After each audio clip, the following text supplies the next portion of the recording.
পার্শ্ব পরিবর্তিনী একাদশী। ব্রহ্মবৈবর্ত পুরাণে ভাদ্র মাসের শুক্লপক্ষের পার্শ্ব একাদশী মাহাত্ম্য যুধিষ্ঠির শ্রীকৃষ্ণ সংবাদে এই রকম বলা হয়েছে। যুধিষ্ঠির মহারাজ জিজ্ঞাসা করলেন, হে কৃষ্ণ, ভাদ্র মাসের শুক্লপক্ষের একাদশীর নাম কি? এই ব্রত পালনের বিধি কি এবং ব্রত পালনেই বা কি পুণ্য লাভ হয়? উত্তরে ভগবান শ্রীকৃষ্ণ বললেন, হে ধর্মরাজ, মহাপুণ্যপ্রদা, সমস্ত পাপহারিণী এবং মুক্তিদায়িনী এই একাদশী বাজপেয় যজ্ঞ থেকেও বেশি ফল দান করে। যে ব্যক্তি এই তিথিতে ভক্তি সহকারে ভগবান শ্রী বামনদেবের পূজা করেন তিনি ত্রিলোকে পূজিত হন। পদ্মফুলে পদ্মলোচন শ্রী বিষ্ণুর অর্চনকারী বিষ্ণুলোক প্রাপ্ত হন। সাহিত্য ভগবান এই তিথিতে পার্শ্ব পরিবর্তন করেন, তাই এর নাম পার্শ্ব একাদশী বা পরিবর্তিনী একাদশী। যুধিষ্ঠির মহারাজ বললেন, হে জনার্দন, আপনার এই সকল কথা শুনেও আমার সন্দেহ পূর্ণরূপে দূর হয়নি। হে দেব, আপনি কিভাবে শয়ন করেন, কিভাবেই বা পার্শ্ব পরিবর্তন করেন, আর চাতুর্মাস্য ব্রত পালনকারীর কি কর্তব্য এবং আপনার শয়নকালে লোকের কি করণীয়, এই সব বিষয়ে বিস্তারিতভাবে আমাকে বলুন। আর কেনই বা দৈত্যরাজ বলিকে বেঁধে রাখা হয়েছিল তা বর্ণনা করে আমার সকল সন্দেহ দূর করুন। ভগবান শ্রীকৃষ্ণ বললেন, হে রাজন, দৈত্যকুলে আবির্ভূত প্রহ্লাদ মহারাজের পৌত্র বলি আমার অতি প্রিয় ভক্ত ছিল। সে আমার সন্তুষ্টি বিধানের জন্য গো, ব্রাহ্মণ, পূজা ও যজ্ঞ আদি ব্রত সম্পাদন করত।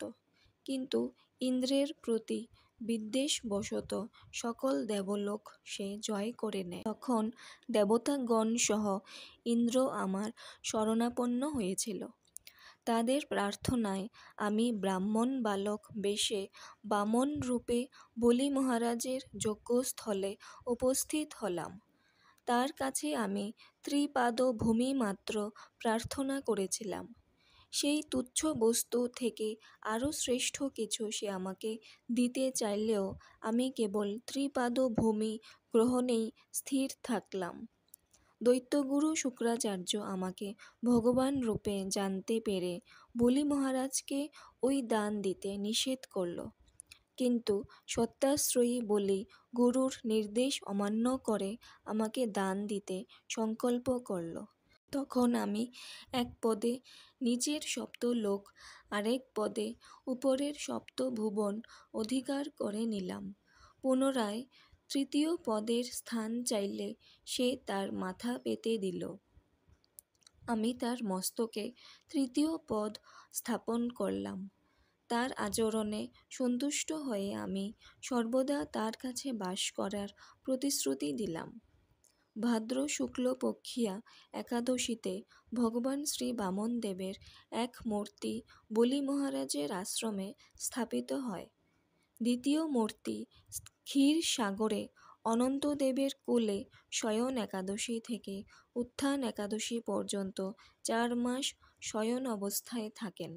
এই 4 মাস যে ব্যক্তি নির্দিষ্ট নিয়ম, ব্রত বা জপ তপ ব্যতীত দিন যাপন করে সেই মহামূর্খ জীবিত থাকলেও তাকে মৃত বলে জানতে হবে। শ্রাবণ মাসে শাক, ভাদ্র মাসে দই, আশ্বিনে দুধ, কার্তিক মাসে মাসকলাই বর্জন করে এই 4 মাস ভগবান শ্রীকৃষ্ণের আরাধনা করতে হয়। প্রতিটি একাদশী ব্রত যথাযথ পালন করতে হয়। সাহিত্য ভগবান পার্শ্ব পরিবর্তন করেন বলে এই একাদশী মহাপুণ্য ও সকল অভীষ্ট প্রদাতা।